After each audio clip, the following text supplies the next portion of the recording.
Bruce go over some of the notes to get to the summit. So I will hand it over to you. Thank you, Bruce. Wow, wow, wow. Thank you, Suzanne. Thank you, Jeff.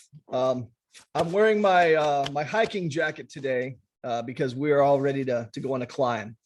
And I'm excited to jump into this today, and also at the same time relieved because this has been a pretty intense yet rewarding 6 weeks for me. I think anytime you're on the side of teaching a subject rather than experiencing a subject, it's a much different experience. It's a much more enriching experience and rewarding as well. So as I was saying to Jeff and Suzanne earlier, the last push in any climb or any run, I know that the Boston Marathon was had in your area just earlier this week. That last leg of the journey is always the hardest, and I can attest from a creative and mental headspace kind of perspective. Without the help of Suzanne and Jeff to be my Sherpas this week, I don't think I would have been able to reach this point. But we'll just jump right in. The summit, right? The summit is the highest point of a hill or mountain, the crest. Or it's also a meeting between heads of government. And as we talk about lighting today, I think that we're going to discover that both are very important. That if the goal is to get you activated in the area of lighting and to really be recognized as a leader within your region for lighting, that's going to be an aim that you're going to put before you as the highest point of a goal for yourself.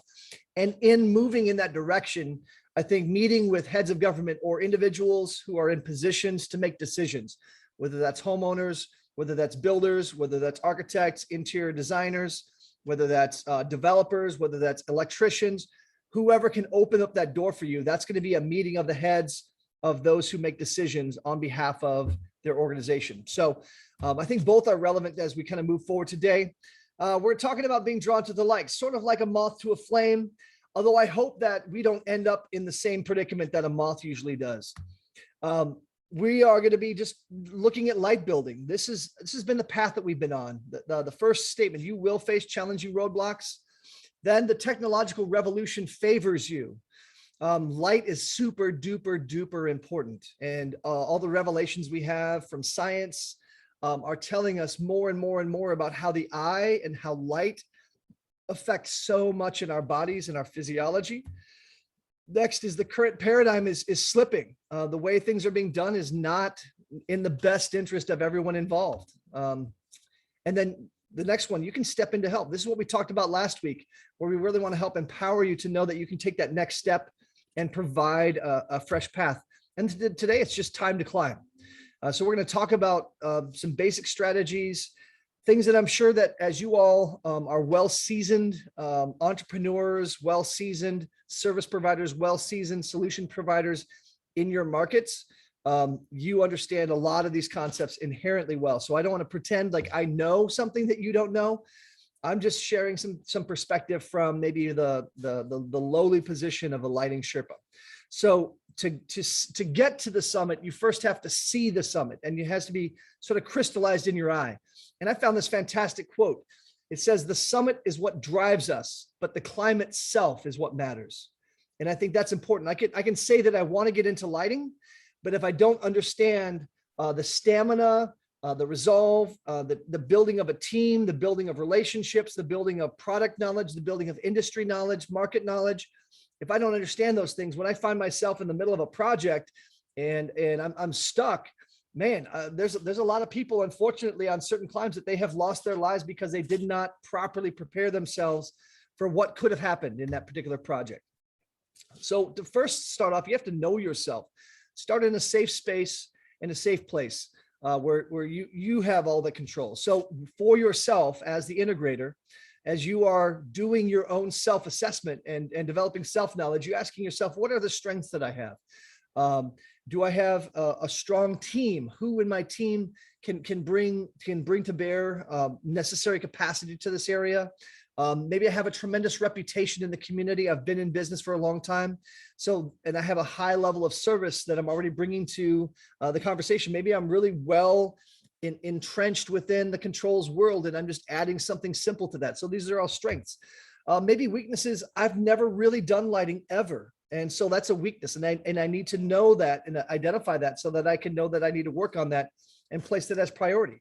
Maybe a weakness is I have no bandwidth. And so how do I carve out time in my busy schedule to really make this a concerted effort and dedicate myself to it, or dedicate someone on my team to this so that we can add this in and kind of work on merging a path where this can become a part of our service suite of offerings. Opportunities like the opportunities that Strateres is in making a direct investment in you. That's an opportunity you can take advantage of. Another opportunity can be, you know, the educational opportunities at the SDDE, as I'm calling it, the Strateres Dealer Development Expo. Other opportunities in your market. Maybe you know that there's a lot of construction going on, and so there's a lot of opportunities for you to talk to people about light and lighting, because last I checked, maybe 5% of all homes in a given region may want high-end audio video, but every single home in any given area has lighting. It's a given. So how can you get in on that? And then finally, what are the threats? Are there other players in the market that you need to be aware of? Are there specific hurdles in your market that you need to identify that are externally opposed to you stepping into that space? And we talked about this in the very first Snack at our session on all the 2x10s of resistance and the players that necessarily want to cut you out of the market because they feel that you're kind of crowding in on their territory. Electricians. So that's knowing yourself. Then knowing your territory. This is specifically the territory of light and lighting itself. If you're going to ascend the lighting mountain, you need to know some things about lighting. And so here's a few things that I found. Like IES has webinars. You can subscribe to their magazine, LD+A. Start building your vocabulary, knowing what the trends are, knowing what's in your fixture. Here's the latest issue: dark sky developments, water meets wellness, circadian for students. So there's a lot of opportunity to see really high-notch products and projects, as well as just gain some good CEUs or continuing education units related to lighting. I read through that all the time myself. IALD is the International Association of Lighting Designers. You can look up lighting designers there. They also have events that are going on, and they also have enriching information. They have the LIRC, which is, I think, the Lighting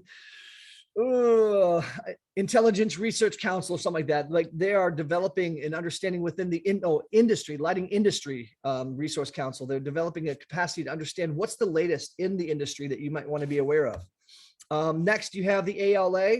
The ALA has typically been seen through the lens of kind of basic lighting design principles, but they're more decorative focused, as you can see in these pictures. I would never specify any of these fixtures since they're all bare bulbs, with the one exception of the pretty rainbow pieces up there. But they have fundamentals. You can click on lighting in layers. You can talk about fixture types and light bulbs and LEDs and develop some knowledge that way. They actually are hosting a virtual symposium the first week in November. I'm actually registered for it. I'm curious to see what's going on. They've got some really interesting looking topics that they're going to cover, and you always come away with something that you can put to use as you kind of continue on, if at very least just developing a consistent vocabulary of knowing what the lingo is in this territory. Also, the week after the expo is Light Fair. Man, if you want to drink from a water hose, a fire hose, a water cannon of information and product and experience, go to Light Fair. It is the international gathering of light manufacturers and controls and all of that stuff. They're going to be meeting at the Javits Center. I will be there. And if you're interested, I'm happy to walk the floor with you and talk about things that interest me and why they interest me. We've done that before with other custom integrators for a different group. And it was a very useful experience. We walked the floor ourselves, and then we invited people in like, hey, let's go meet this manufacturer and talk with these people and just understand what's the difference between this downlight from this manufacturer that I'm really drawn to, and why do I not like this light from this manufacturer that looks very similar? What is it that I'm seeing that maybe is not initially apparent? Those kind of things. So Light Fair is a tremendous way to gain understanding about light and lighting and kind of what the industry is all about. They even have a lot of educational programs too. So look it up. I don't think it's too late still. And then there's more regional groups. Suzanne turned me on to this one the other day. What is it? Design Lighting Fellowship or Foundation, something like that. Is that right, Suzanne? Design Lighting Forum. Forum. Yeah, there it is. The Forum. Yeah, it's one of those F's. This one is in New York. This one is in New England. It's a bunch of people. They're passionate about light, passionate about design, lighting, and it's an opportunity for you to connect with a community of people that has this a part of their regular conversation. Lutron even has its own lighting control institute. They have online learning that you can do at your own pace. It's free. You just go in and you just select what modules and go in the order that you want, and it's very illuminating. I've been through several of them myself just to kind of make myself more aware of how Lutron is presenting their material. I think it's always interesting to hear how that goes.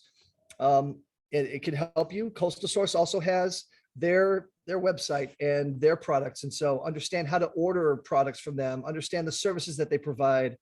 They do a lot to help you really bid jobs and put together a schematic lighting layout for landscape, which is really top notch. So that's one to look into and understand what they bring to the table.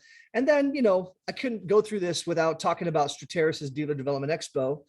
I'm not being paid to say this, but I just think honestly, there's a lot of good material here related to light and lighting that can benefit you if you're still kind of on the fence about all of that stuff. And you find yourself excelling in knowledge and graduating. And so you finally reached enlightenment. Welcome to the other side. I'm glad to have you along, enlightened ones. And then, if you want, I develop curriculum just like this. I can deliver it to you. And, one of the sessions I was talking about is Me Talk Light Good. That's what it would be called. It's basically developing your lighting fluency. How do you talk lighting to someone who is on the outside as opposed to someone who's been living in the country for a while? There's a much different conversation. You don't use lumens and center beam candle power and correlated color temperature and CRI and TM30 with a customer.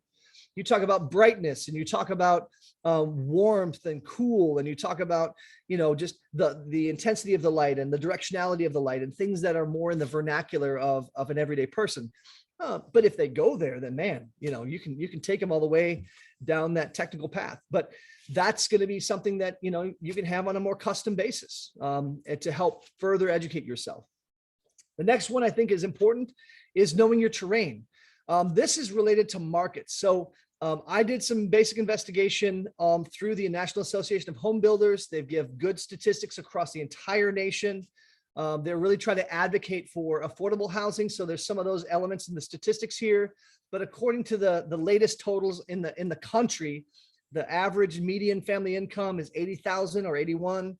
Home ownership rate, which is important, is above 60%. Total housing units, 139 million were built just in the past year. And then the median value of homes owned. I know that a lot of the homes that you go into are much beyond that, but it gives you a point of reference to understand how those markets are as far as overall cost and things like that. And then where are people living? Do you have rural customers? Do you have customers that live on the outer suburbs of a given city region, inner suburbs, or actually in the city itself? And then people that are undecided on where they would choose to live. So there's a breakdown nationally that falls into this kind of layout. And then housing type. Do you have a lot of single family attached, multifamily like MDUs, or other kinds of configurations where people are living? So maybe your strategy for, townhouses as opposed to single family homes or developments and larger kind of, McMansion type subdivisions, or MDUs like with high-end condos.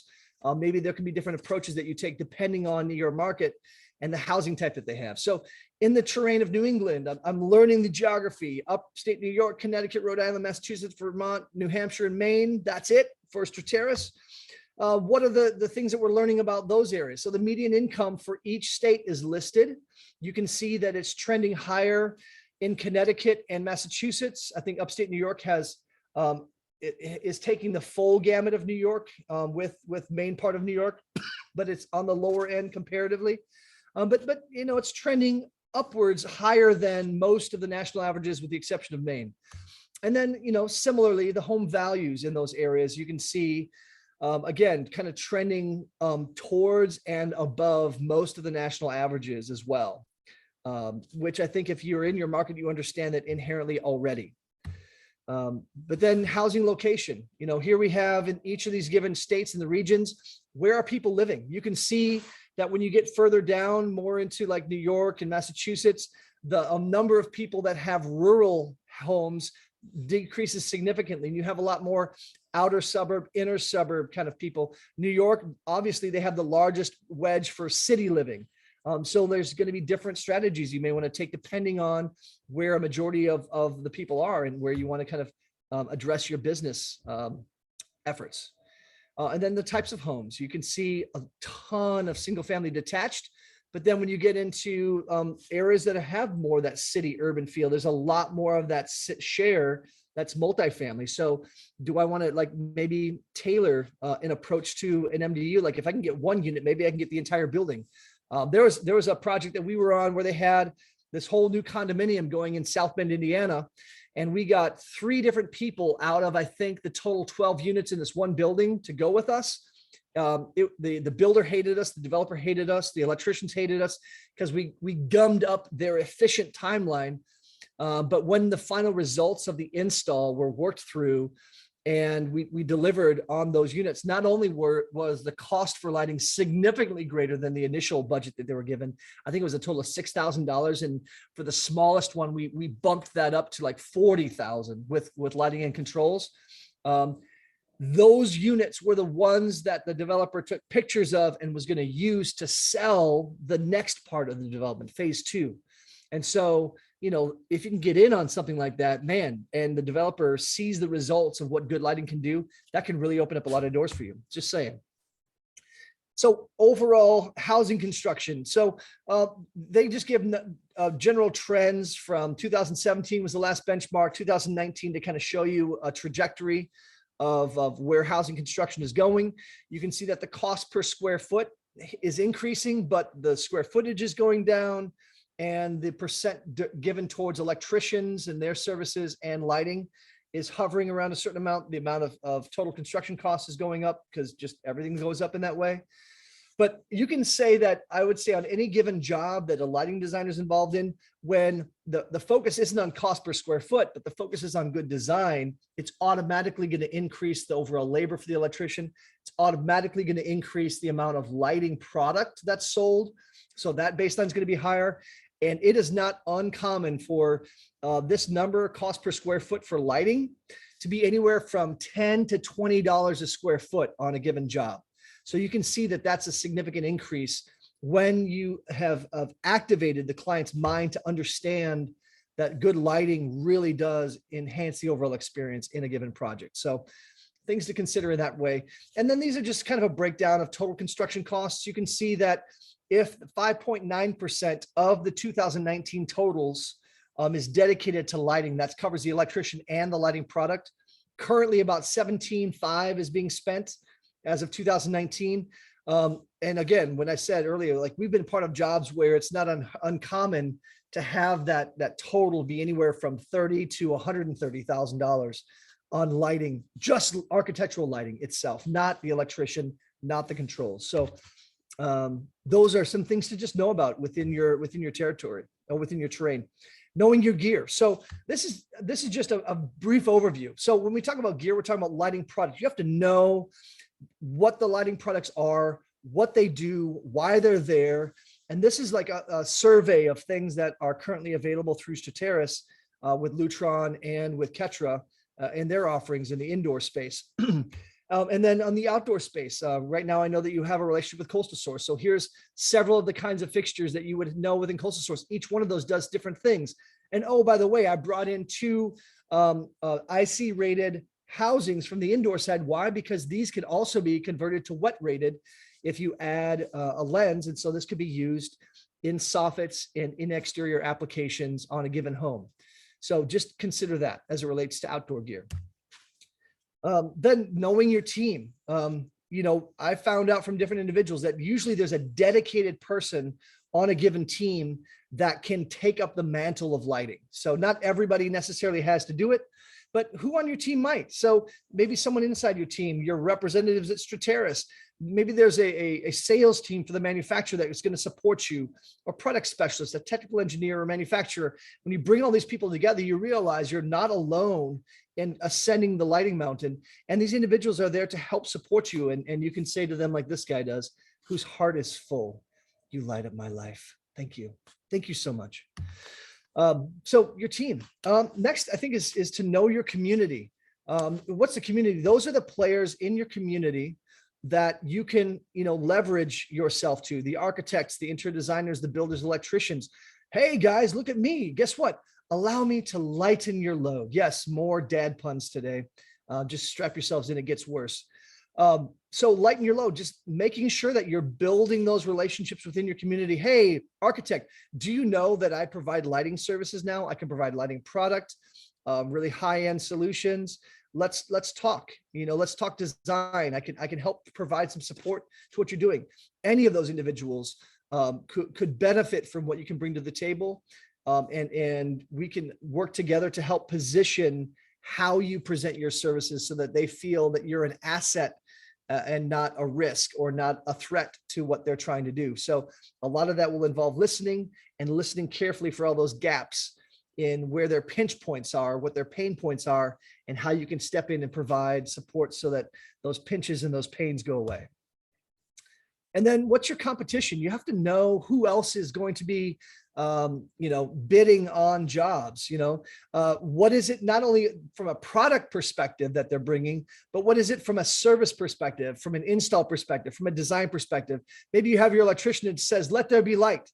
And wow, there was light, a whole bunch of light, just like a garage canopy at nighttime that has a nice, consistent, even illumination from the perfectly geometrically placed downlights that cover the entire place in a nice, bright, even wash of light. No matter where you go, you're going to get light. And it's wonderful. And you're like, yes, I've got light. But as we talked about in some of our other groups, we understand that it's more than just light. Let there be layers, understanding how light occupies a space and how you can introduce light into a space to make that space feel warm and welcoming and comfortable for folks.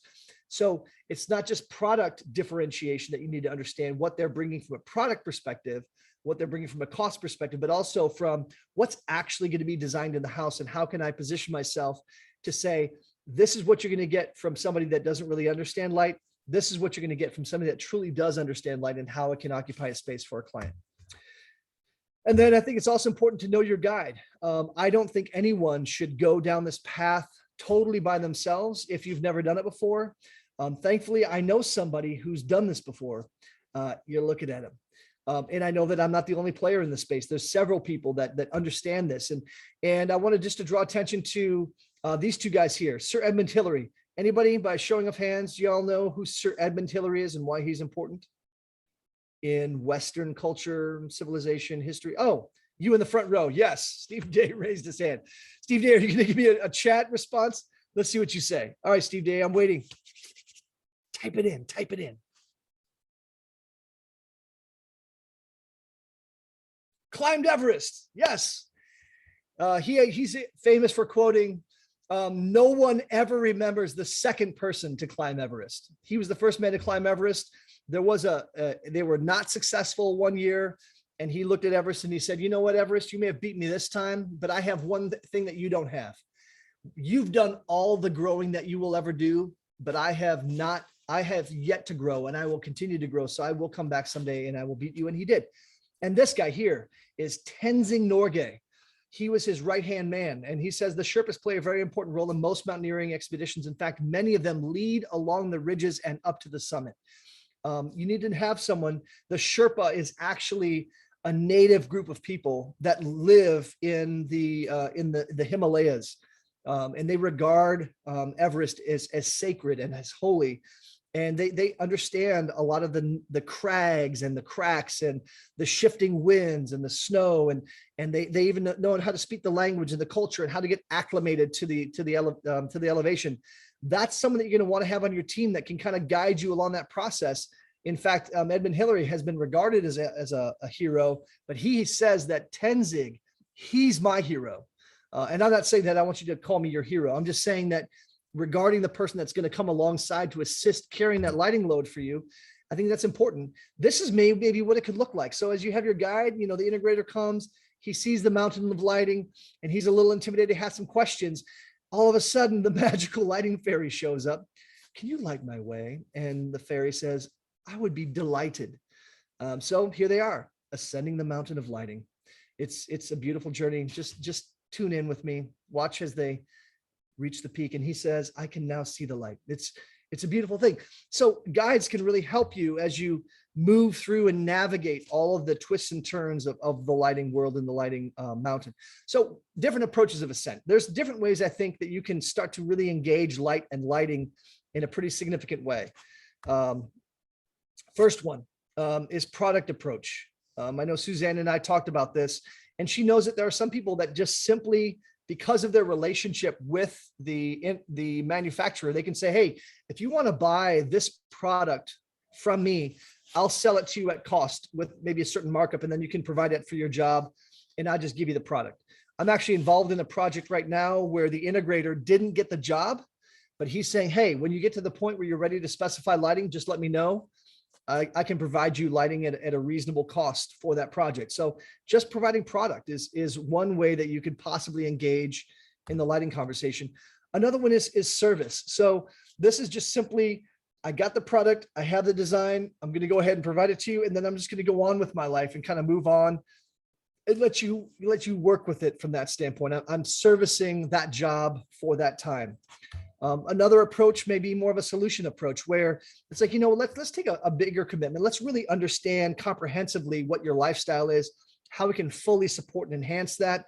And then if anything does break, just call me. I'll be the one to come help provide the solution to any problems that you have in an ongoing basis, so that there's more of a comprehensive, deeper kind of relationship there that emerges in a solution approach. And so the question for you may be, which path to choose. Maybe on one job, it makes sense for me to take the product path. Maybe on another job, it makes sense for me to take the solution path. You're going to have to decide that based upon your understanding and your assessment of that particular situation. As we step into this space, as we talked before about lighting slips and lighting steps, as you step into the scene and you say, hey guys, I'm the person that's here to help lighten your load. How are you going to differentiate yourself in your market?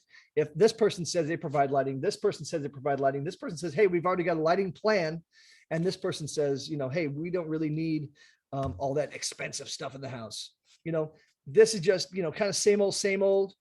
A lot of it looks like this. There may be some variations on this, but the person looks at it and says, hey, yeah, it's okay. Because you know what, for the most part, most people don't know what they don't know, like we've talked before. But if you bring in something where you have layers and your understanding is a better experience, who knew? Hey, look, there's a new player in the market. There are new things to consider. There's new ways that you can experience light. And the person's like, wow, I didn't know it could be this good. They're even more overjoyed. And that's a way that you can differentiate yourself. We even positioned a job to a builder who has very tight margins on lighting to say, you know what, don't put us in front of the client. Let us just do a spec house. If you have a spec house in this one development that you'll let us just do our thing on, and we'll try to keep it within a small margin so that we're not just going super duper crazy, but there will be a significant recognition that the lighting in this house is much better than what most people are getting in their standard package.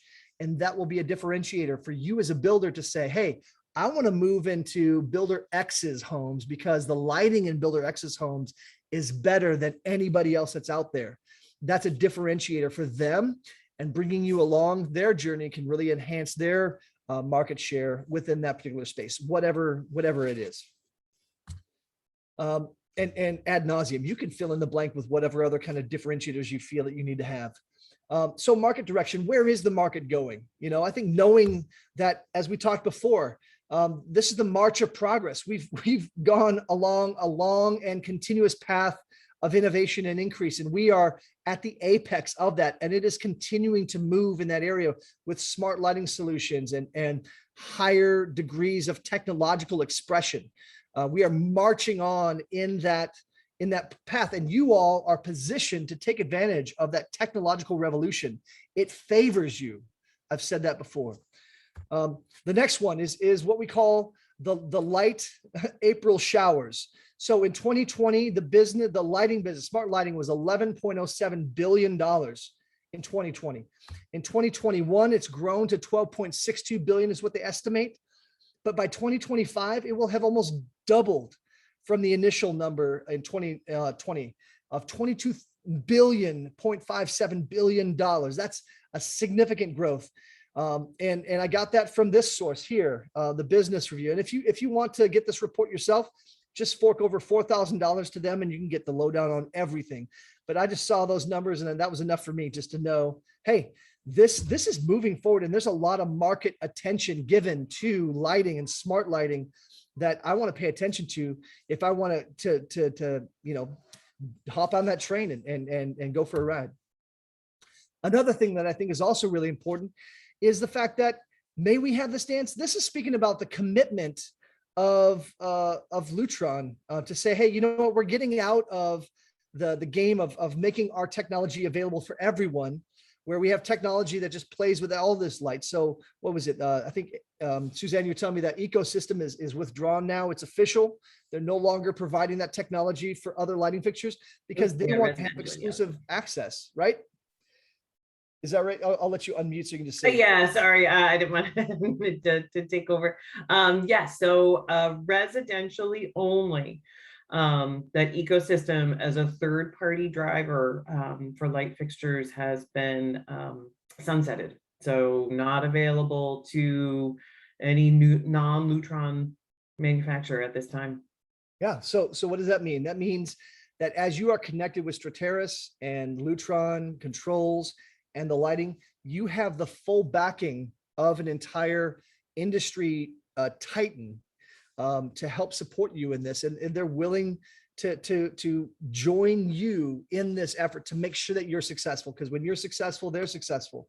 That's a significant thing to pay attention to. You're not just another number necessarily on their ledger, but they really are committed to see that you are going to be successful in this venture. So that, I think, is something to pay attention to as well from the market perspective.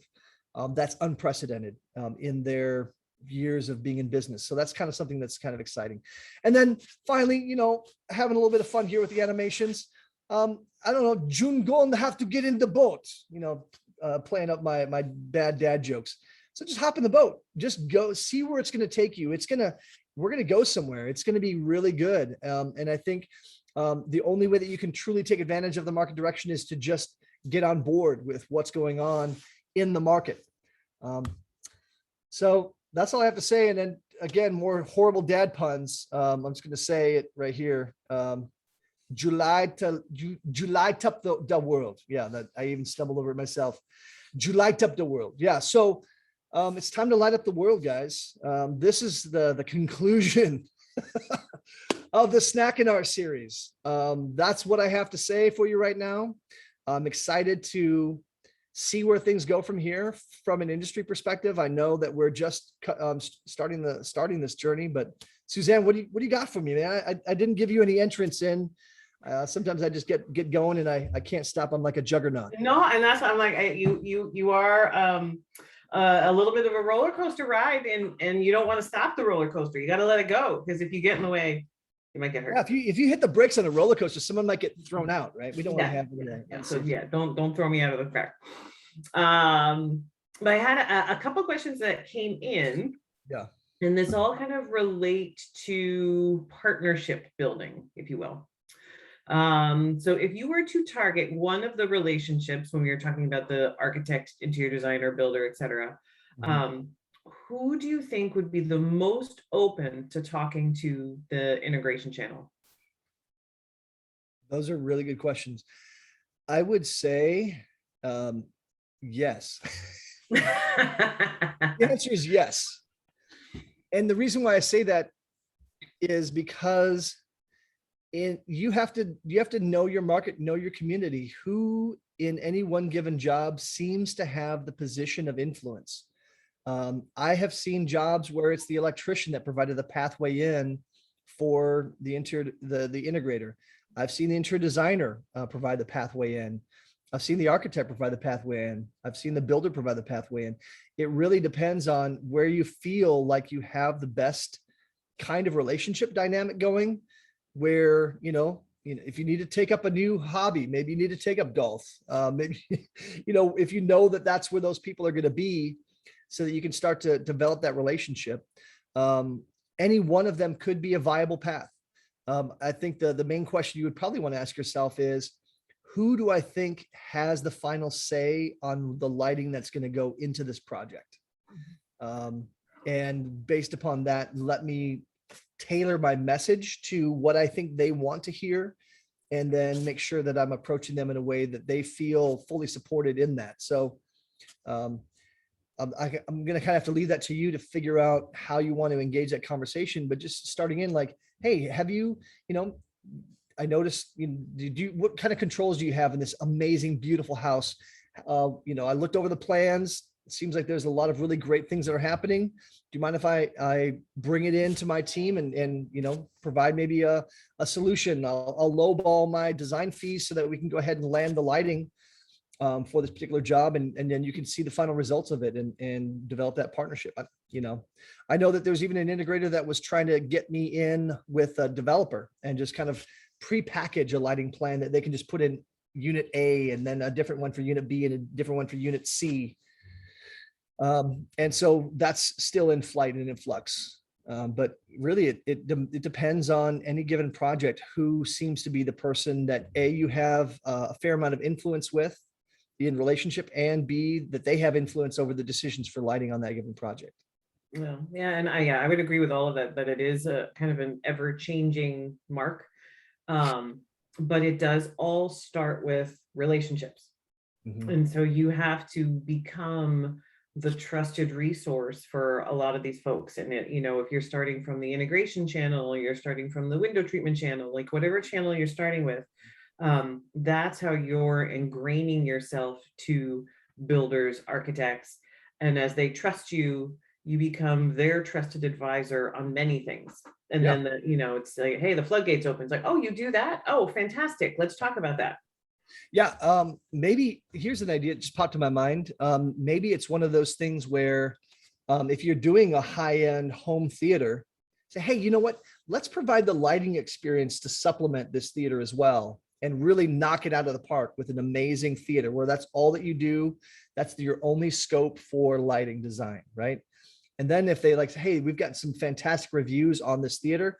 Oh, you like that? Well, we can increase the scope of that for the next project and provide design that's of a similar caliber to enhance the experience of the entire home. Oh, really? Wow. Let's move in that direction. Another thing that popped in my mind too is, if I go to the homeowner, how many homes is a homeowner going to build?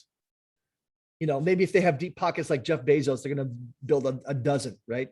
But typically most homeowners are just going to build one house. And so if you get yourself really connected to that homeowner, great, you've got a project. But if you get yourself to a builder who has 12 projects a year, or an architect that has 12 projects a year, you're increasing your hit rate by going to those that are going to continually feed the mill. That's kind of the approach that I'm even taking from a lighting design perspective, where if I connect myself to a community of individuals, hey, any one of them may be a source of opportunity for me as I am trying to mature myself in this space as well. So similar approach that can be taken for you all in your market. Yeah. So another question as relating to that, is it common to offer financial incentives to these business partners? Is it common? I would say it's not like, it's like this. I think you need to know the cards that you hold in your hand, what's in your deck, right? And if that's a card that you feel that you might need to play, then have that card ready. If the conversation lends that direction. In the very first snack and R, we talked about the meandering no. So maybe the meandering no leads you into say, well, they didn't quite catch me on the technology aspect. They didn't quite catch me on the health and human physiology aspect of light. On the efficiency aspect, maybe it'll be a financial incentive piece that I need to throw at them to sweeten this deal on the front end. Just kind of cut back on my cost expectations if it's my first job or my second job, and then move forward from there. And then I give them a larger cut on the first one, with the understanding that as this thing matures and as we continue to grow, you'll automatically see the benefit for yourself beyond whatever financial incentive I throw your way. You know, any of a number of different solutions in that regard, I know that individuals have used to whatever state of effectiveness that they've found. So that's definitely something that would be on the table. But I think you necessarily definitely need to know what are the other cards that I can also play so that I don't just play the finance card every single time. Mhm. And I think for that finance conversation, it also depends on who are you talking to. Yeah. If it is an electrician that is just trying to provide the lights and you're talking about providing a different solution, then I think, yes, you have to have a financial conversation with them to say, you know, let's increase the total dollar amount of the project, increase your total profit. And, you know, if they want to be just in and out on a project, then you're taking those things that do require the additional service, which fits Exactly. into all of your business models. You know, all of you are service providers with product. Yeah. So you kind of live and die by the service you're providing, all of your homeowners, your builders, your architects. So we're talking about an additional service that you're offering to these folks. Yeah. Yeah. I mean, a really good conversation is on even like who's going to hold the product for the job. Am I delivering product to the job? Do I have the product delivered to the electrician? That's a conversation that relates to cost. Commissioning, aiming, swapping out trims and optics to make sure that when the light is finally installed, it is actually aiming the right direction. We've got the correct optics so that it's going to strike the wall with the surface well. You know, is that something that we want the electrician to do? Is that something we want the integrator to do? You know, if there is any kind of wiring stuff or making sure that the linear tape is done properly, that's something that I think is also a part of the conversation. Like electricians probably don't want to spend a lot of time cutting tape, soldering tape, putting it in the channel, putting it in the right way, making sure it's going to illuminate well. So all of those different things from, you know, when you understand the end to end of what the project and the process would look like, are things that can be leveraged for mutual advantage. Good. Have we tapped everybody out? Are there any other questions? Any other comments? No other questions have come in. But if anybody does have a question, you know, please just pop it into chat and we will certainly answer those questions.